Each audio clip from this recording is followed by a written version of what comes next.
Hey guys, this is Robert with RC1 Hobbies, and I wanted to show you some of the tools that I use for my soldering jobs. This is just stuff that I use, and you don't use all of it all the time. They're just good tools to have on hand in case you need them. So the first thing you obviously need is a soldering iron. I happen to use the Track Power TK950. It's an older version. I would say it's probably close to 10 years old. And it works great. It's been no problem since I've owned it. It still works fine. It comes with two tips, a flat tip and a pointed tip. So I primarily use the flat tip because it's a larger surface area that heats up, and these pointed tips are more small areas, circuit boards, small things like that.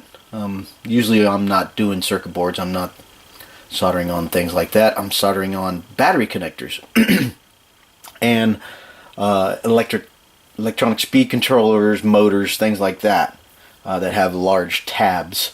So they work better with a larger surface area to heat up. So, but it's good. It comes with two, so I have that option if I need to. The soldering iron, this one comes with a stand to hold your hot iron, which is really nice. So you don't have to worry about when you're doing something and you got to get rid one hand free again really quick. It's got that nice holster type system that works, really good for holding the soldering iron. No fumbling around with trying to lay it on the ground, on the table bench. And it comes with this little area for wiping the hot solder off, cleaning the tip. And also we have the solder, which I bought at the Hobbytown USA. I'm not a solder expert by no means. I'm far from it. I don't know a whole lot about it, but it is a rosin core high grade solder, and it says Miniatronics is the name of the brand from New York. This is a 6040.300 diameter. So I've had this spool last me I don't know, 10 years since I started soldering. I saw it starting to get to the end here, so I just bought another one, which I don't know, it was 20 bucks or so. So that one will last me probably 20 years. Because I don't do tons of soldering, but I do solder battery connections and things again. So the other thing to have that is useful is the Flux for those tough items to get the solder to stick to when you're having trouble, because sometimes it can be difficult to get the solder to stick to something because the surface that you're sticking to is so smooth. It can help to prime that surface with the Flux. Not everybody uses it. People that are really good you don't even use it. I'm not one of those people. I use it. I try not to use much at all, very little, because it does, once it heats up, it's like water. It really thins out, so you don't need much. I like it for wires. It really helps to aid in the absorption into a fray of wires, so it works really good. So I use it. So anyway, these are another item I like to have is these little alligator clips. I got this from Harbor Freight. Hobbytown sells them also. I use this.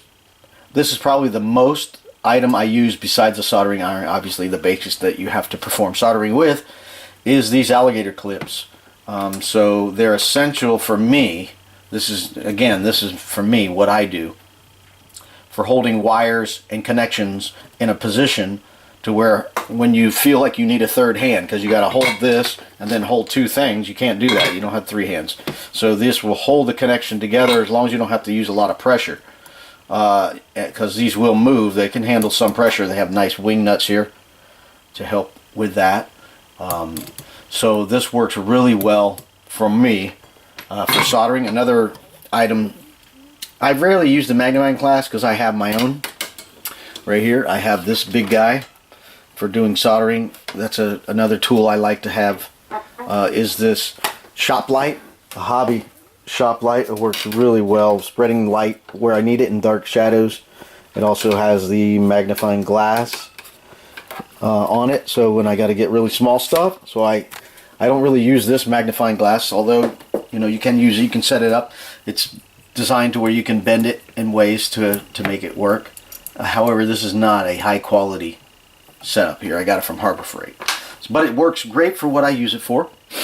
Here's another item I really like a lot. They've improved it since the first one came out that I recall. The jig's up. It's nice. It's made out of aluminum. And it has holes for putting connectors in. So, some connectors are bullet connectors and things of that nature. I'll show you some connectors in my next video. But this will hold certain sized bullet connectors. And it's non-heat conducting material, which is nice.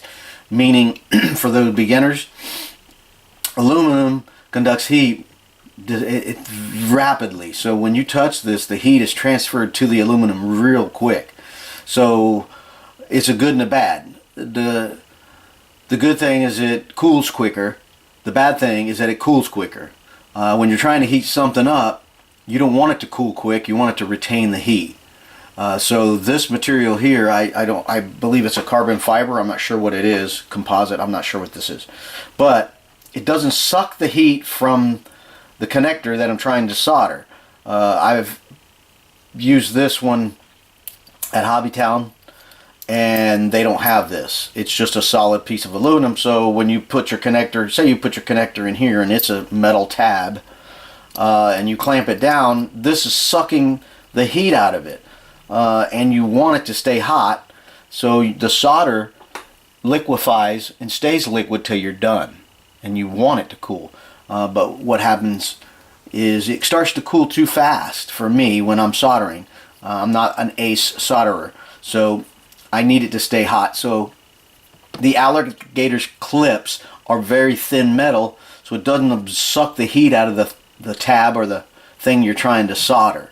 So the Alligator Clips work good because of their thin thickness. It helps to not suck the heat out of the thing you're soldering. So I like this a lot. I couldn't solder without it.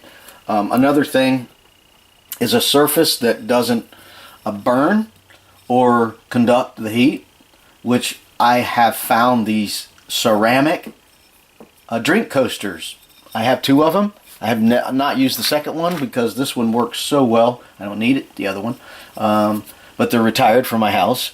So I have them sitting around, and so whenever I want to put something that's going to get hot, and I have other things I don't want to get hot. Let's say I do in a chassis, some kind of electronic inside the RC car, and I need to lay the thing down, the surface, the wire or the connectors. I need to lay it on something or shield the wires or some other part. I stick this in the RC car, and it shields the rest of the car from the heat, and I can solder.